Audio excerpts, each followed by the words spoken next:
My name's Sarah, and I'm about to turn 20. Right now, I'm knee-deep in finals week at college, where I'm studying finance. It's a tough major, but I've always had a knack for numbers. As I sit here in my dorm room, surrounded by textbooks and empty coffee cups, I can't help but think about my upcoming birthday. My family's planning to celebrate it once I finish my exams. Family celebrations, they always leave a bitter taste in my mouth. Growing up, I always felt like the black sheep. My older sister, Emma, is 25 now. She's always been the golden child, the one my parents doted on. Me? I was just there. An afterthought. I remember this one time when I was 8. It was Emma's 13th birthday, and my parents threw her this massive party. There was a bouncy castle, a magician, and a cake bigger than me. I was so excited, thinking my birthday would be just as grand. When my birthday rolled around a few months later, all I got was a small cake from the grocery store and a pair of socks. I tried not to cry, but I couldn't help it. My mom just patted my head and said, "Don't be dramatic, Sarah. It's just a birthday." That's when I first realized I was different. Less important, somehow. As I grew older, the feeling only intensified. Emma got the newest phone every year, while I inherited her old ones. She got designer clothes, I got hand-me-downs. When she graduated high school, my parents bought her a car. When I graduated, they gave me a gift card to the local bookstore. My grandmother, though? She's different. She's always treated me like I was special. When I told her I wanted to study finance, she was thrilled. "You've got a good head on your shoulders, Sarah," she said. "You'll go far." And now, she's insisted on arranging my birthday celebration. She even gave my parents several $1,000s to make it happen. I was shocked when I heard about it. My parents usually brush off my birthdays, but they didn't argue with Grandma. They just took the money and told me to focus on my exams. I overheard Emma throwing a fit about it. "Why does she get a big party?" she whined. "I could use that money for a trip I've been wanting to take." Grandma shut her down quick. "Hush now, Emma. Everyone spoils you as it is. Didn't I just give you 10 grand for rent? And you're still living at home." Emma went quiet after that. I couldn't help but feel a little smug. So here I am, cramming for my last exam. It's tomorrow, and then I'm free. Free to celebrate my birthday, free to feel special for once. The next day, I walked out of my last exam feeling like a weight had been lifted off my shoulders. My classmates were chattering excitedly about summer plans, but all I could think about was my upcoming birthday celebration. As I made my way back to my dorm, my phone buzzed with messages. My college friends were wishing me an early happy birthday, knowing I'd be heading home soon. It felt good to be remembered, even if it was just by people I'd known for a couple of years. "Happy almost birthday, Sarah," my roommate, Jess, called out as I entered our shared space. "You ready for the big family shindig?" I nodded, trying to muster up some enthusiasm. "Yeah, should be interesting." Jess raised an eyebrow. "You don't sound too excited. Everything okay?" I sighed, flopping onto my bed. "It's just, my family. They're not exactly the warm and fuzzy type, you know? Especially when it comes to me. But your grandma organized this whole thing, right? That's gotta count for something," Jess pointed out. "True," I admitted. "Grandma's always been different. She actually seems to like me." As I packed my backpack for the trip home, I couldn't shake off a nagging feeling in the pit of my stomach. It was a mix of hope and dread, hope that for once, my birthday would be special, and dread that somehow, it would all go wrong. The bus ride home felt longer than usual. My mind kept wandering to what awaited me. Would the house be decorated? Would there be a cake? Would my parents actually look happy to see me? As I walked up the driveway, I took a deep breath. The house looked normal. No balloons, no streamers, nothing to indicate a celebration was about to happen. But maybe they were keeping it all inside, I thought, trying to stay positive. I opened the front door, calling out, "Mom? Dad? I'm home." The house was quiet. Too quiet for a place that was supposed to be prepping for a party. I frowned, dropping my backpack by the door and making my way to the living room. My parents were there, sitting on the couch, looking oddly uncomfortable. There was no sign of any party preparations. Hi, I said, confusion creeping into my voice. "Where's all the, birthday stuff?" My mom and dad exchanged a glance that made my heart sink. "About that, Sarah," my dad started, his voice oddly detached. "We decided not to organize your birthday party." I blinked, sure I had misheard. "What? But Grandma gave you money for it." We gave the money to Emma for her trip," my mom cut in. "She and her boyfriend flew to Hawaii a couple of days ago." The words hit me like a punch to the gut. I felt my eyes start to sting with tears. You what?" "But it was for my birthday." "Grandma gave it to you for my birthday." My dad shrugged, not meeting my eyes. "Emma needed a vacation. You understand, don't you?" I couldn't believe what I was hearing. "Understand?" "No, I don't understand. It was supposed to be my birthday party. I invited people. What am I supposed to tell them?" "We've already taken care of that," my mom said, her tone dismissive. "We called everyone and told them you were having problems with college and that the party was cancelled." I stood there, shock giving way to anger. "You lied to them? About me? How could you do this?" My dad's face hardened. "That's enough, Sarah. You need to learn to obey us and stop being so selfish." "Selfish?" I almost screamed the word. "How am I being selfish? It was my birthday, my party." Just then, the front door opened. I turned, hoping it was Emma, back early and feeling guilty. Instead, I saw my grandmother step inside, her eyes narrowing as she took in the scene. "What's going on here?" she asked, her voice sharp. "Where's the party?" I looked at my parents, waiting to see how they'd explain this away. They hesitated, fumbling for words. In that moment, something in me snapped. "There is no party, Grandma," I said, my voice shaking. "They gave the money to Emma for a trip to Hawaii instead." The look on my grandmother's face was one I'd never seen before. It was a mix of fury and disappointment, all directed at my parents. "Is this true?" she demanded. My parents couldn't meet her gaze. Their silence was all the confirmation she needed. Grandma turned to me, her expression softening. "Sarah, dear, go pack your things. You're coming with me." I didn't need to be told twice. As I rushed to throw some clothes into my backpack, I could hear my grandmother's voice, low and angry, talking to my parents. I couldn't make out the words, but the tone was clear. When I came back downstairs, Grandma was waiting by the door. Without a word to my parents, we left the house and got into her car. As we drove away, I finally let the tears fall. 20 years of feeling unloved and unwanted came pouring out. Grandma reached over and patted my hand. "Don't you worry, dear," she said, her voice gentle but firm. "We'll sort this out. You deserve better than this, and it's high time someone showed you that." Grandma drove us to her house, a beautiful 2-story home on the outskirts of town. As we pulled into the driveway, she turned to me with a determined look in her eyes. "This might not be the party you were expecting, Sarah, but we're going to celebrate your birthday properly." Once inside, Grandma immediately got on her phone. I watched in amazement as she ordered what sounded like enough food to feed an army, all for rush delivery. "I hope you're hungry," she said with a wink as she hung up. "We've got quite a feast coming our way." As we waited for the food to arrive, Grandma bustled around the kitchen, pulling out her best china and silverware. I offered to help, but she shooed me away. "It's your birthday, dear. You just relax." So I sat at the kitchen table, watching her work. After a few minutes of silence, I couldn't hold back anymore. "Grandma," I started, my voice small.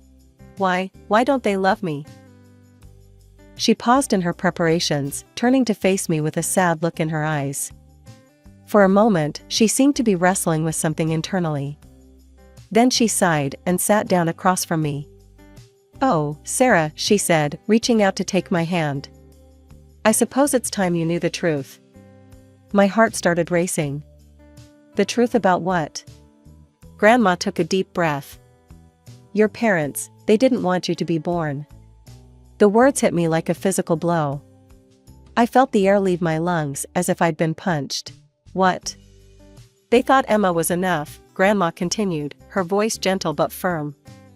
"But I convinced them to have you. Your mother, she had a difficult pregnancy, and the birth was complicated. She almost died."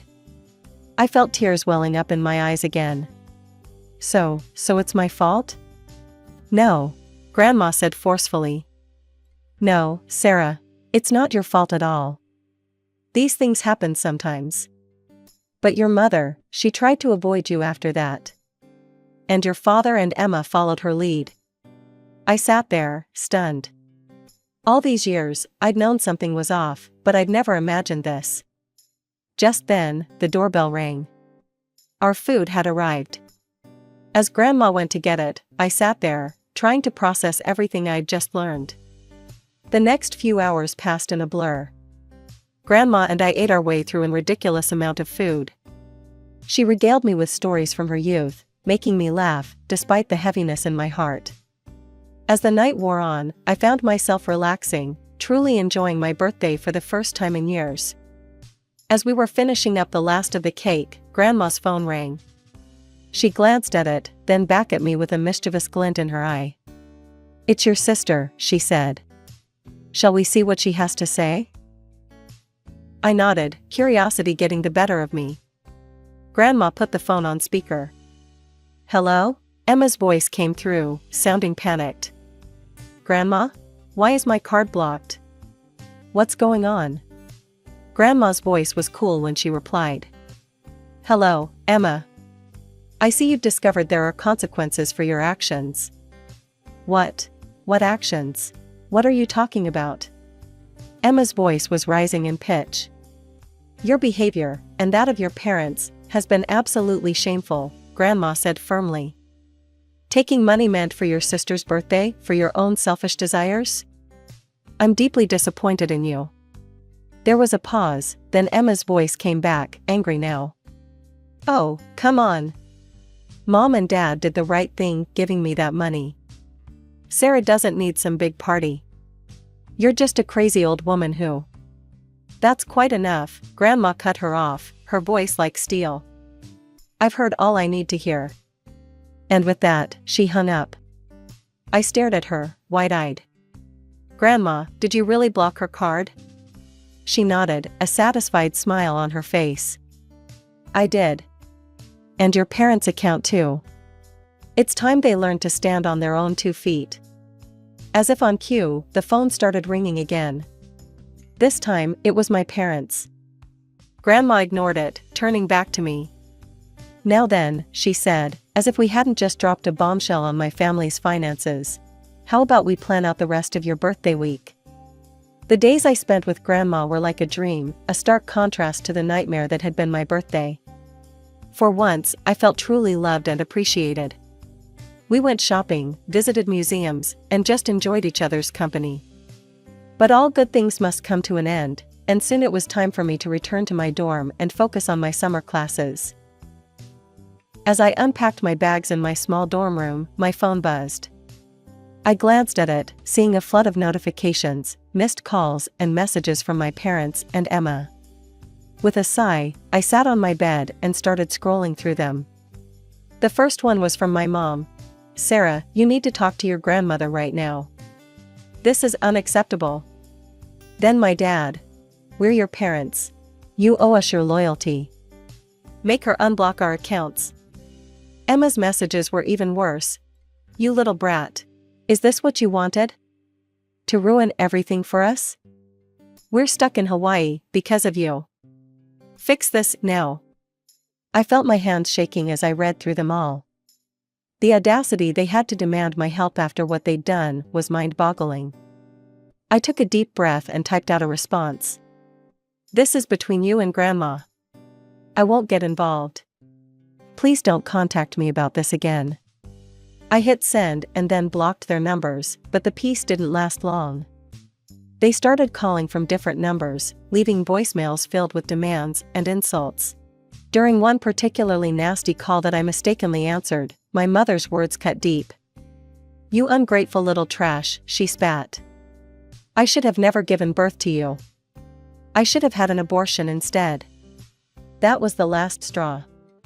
I ended the call and blocked every number they tried to reach me from. Tears streamed down my face as I curled up on my bed, my mother's words echoing in my head. Over the next few weeks, I threw myself into my studies, trying to drown out the pain with textbooks and assignments. Occasionally, I'd call Grandma, seeking comfort in her calm, competent voice. "How are you holding up, dear?" she'd ask, her tone always warm and concerned. "I'm okay, Grandma," I'd reply, trying to sound stronger than I felt. "Just focusing on my classes." "That's my girl," she'd say, pride evident in her voice. "Remember, you're stronger than you know. Don't let them get to you." Her words were a balm to my wounded spirit. While my parents and sister had shown their true colors, Grandma had become my rock, my safe harbor in this storm. It was a crisp autumn day, about 2 months after the birthday fiasco. I was walking across campus, my mind preoccupied with an upcoming finance exam, when I heard someone call my name. "Sarah." I turned and froze.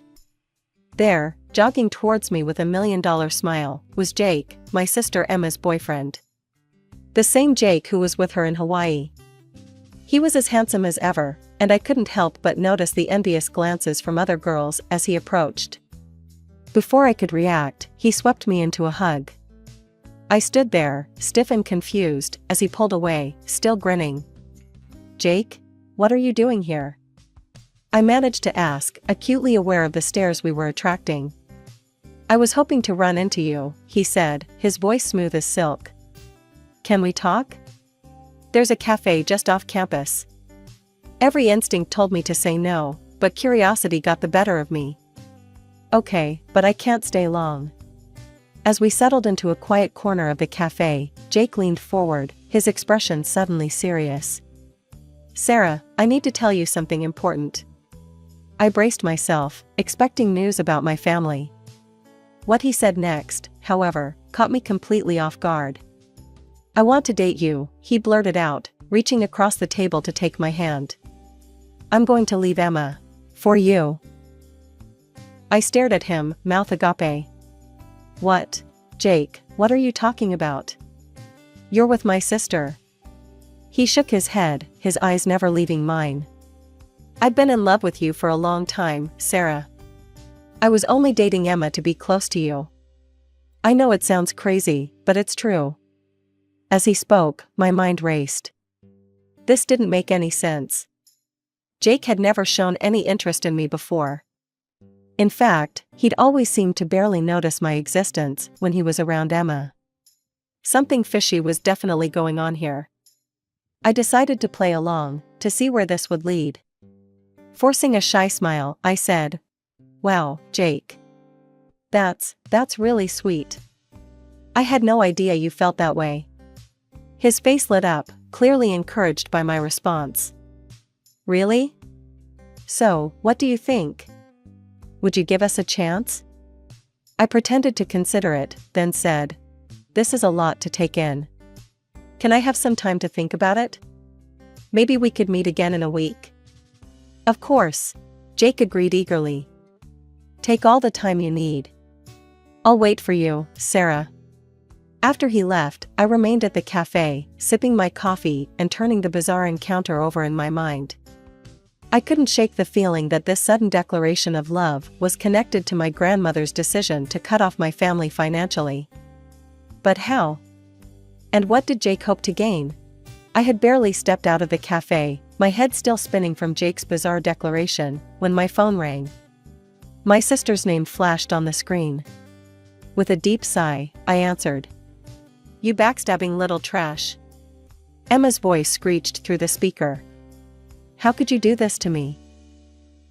I pulled the phone away from my ear, wincing at her volume. Emma, what the hell are you talking about? Don't play dumb with me, you home-wrecking slut. My patience snapped. Shut up right now and explain what's going on, or I'm hanging up. There was a moment of stunned silence before Emma spoke again, her voice trembling with rage. Jake just dumped me. He said he's going to date you instead. How could you? I felt like I'd been punched in the gut. What? Emma, I swear I had no idea. Oh, don't act all innocent, she spat. I bet you're thrilled about this, aren't you? Well, guess what? He's only after you for Grandma's money. My mind reeled. Grandma's money? What are you talking about? Emma let out a bitter laugh. Oh, you don't know? Well, let me fill you in, little sister. Grandma's cutting Mom, Dad, and me out of her will. She's leaving everything to you. I leaned against a nearby wall, feeling dizzy. But, why would she do that? Because she found out about Mom and Dad's plan, Emma said, her voice dripping with resentment. They filed to have her declared mentally incompetent so they could take control of her assets. But the old bat caught wind of it somehow. I felt sick. They did what? You heard me, Emma sneered. And now we're all cut off. Except for you, of course. The perfect little heiress. The pieces started falling into place. So that's why Jake suddenly wants to date me? Because of Grandma's money? Bingo, Emma said. Give the girl a prize. God, that vile old woman. I hope she... I cut her off, my voice cold. Don't you dare finish that sentence, Emma. I don't know who's worse in this situation, you and our parents for trying to steal from Grandma, or Jake for being a gold-digging snake. Emma gasped. How dare you? No, how dare you? I shot back. All of you. You're all despicable. I don't want to talk to you anymore, Emma. Don't call me again. I hung up, my hand shaking. Tears pricked at my eyes, a mix of anger and hurt threatening to overwhelm me. How could my family do this? How could they be so cruel, so greedy? With shaking hands, I dialed Grandma's number. She answered promptly, her voice warm and comforting. Sarah, dear. Is everything all right? I took a deep breath. Grandma, I just found out about, well, everything. The inheritance, Mom and Dad trying to declare you incompetent. Is it true? There was a brief pause, then Grandma chuckled. Oh, my dear. I was wondering when you'd hear about all that drama. Yes, it's true. She proceeded to recount the tale, her voice filled with a mix of amusement and disappointment. You should have seen their faces when the commission showed up at my door. I invited them in for tea, answered all their questions, and even did a few Sudoku puzzles to prove my mental acuity. I couldn't help but smile, picturing the scene. So what happened? Well, Grandma continued. They left quite satisfied that I was of sound mind. Your parents' ridiculous claim was rejected, of course. After that, I had no choice but to protect my assets, and you, from their greed.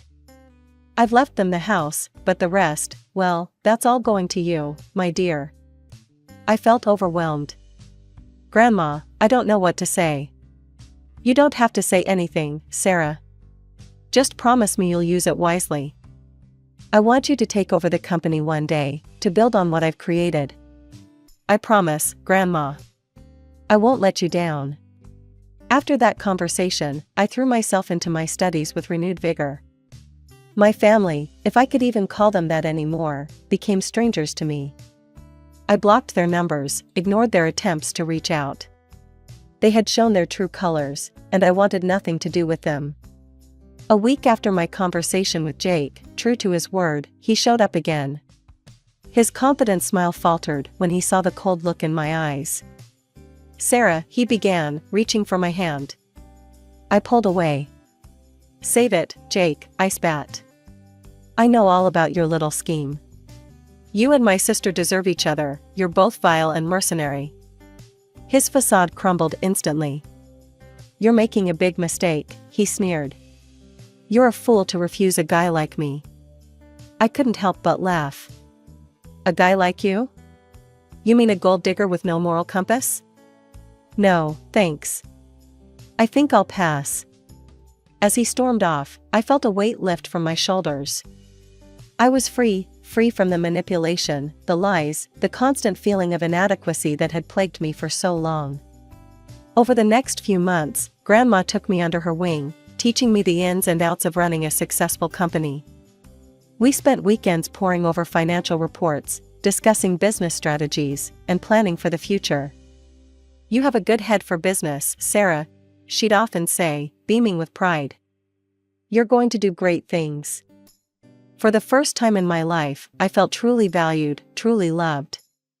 The pain of losing my parents and sister still lingered, but it was overshadowed by the joy of finding my place in the world.